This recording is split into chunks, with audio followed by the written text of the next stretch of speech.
سوال ہے، مسئلہ ہے، وہ یہ ہے کہ ودی، مزی اور منی کسے کہتے ہیں اور ان کے جسم سے خارج ہونے سے کیا غسل فرض ہوگا یا نہیں ہوگا؟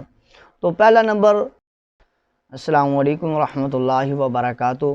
ہمارے چینل یوٹیوب کے فکر اسلام پر ویڈیوز کو دیکھنے والے اور کمنٹ اور لائک کے ذریعے جو ہے وہ اپنی محبتوں کا اظہار کرنے والے سب دوست اللہ تبارک و تعالیٰ کے فضل و کرم سے ٹھیک ہوں گے۔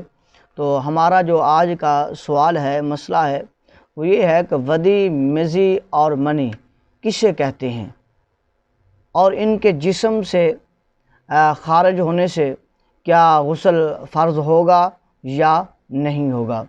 تو پہلا نمبر، تو ودی کے بارے میں آپ نے سننا ہے کہ ودی کہتے کسے ہیں۔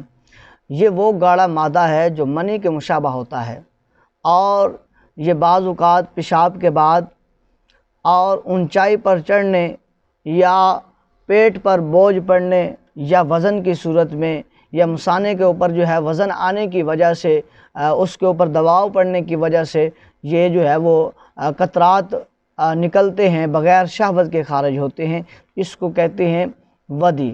اور مزی، یہ مزی ایک ایسا رقیق یعنی پتلا اور سفید مادہ ہوتا ہے جو اکثر اوقات بیوی سے بوس و کنار یا ہنسی مذاق کرتے وقت شرمگاہ سے نکلتا ہے، اور جب شہوت کا غلبہ ہو تو اس وقت یہ خارج ہوتا ہے۔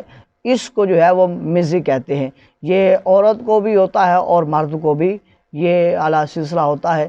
اب تیسرا جو ہمارا پوائنٹ ہے کہ منی، منی کسے کہتے ہیں؟ یہ غلیظ، گاڑھا اور سفید مادہ ہوتا ہے جو شہوت اور لذت کے ساتھ برآمد ہو کر عضو و تناسل کو نرم کر دیتا ہے۔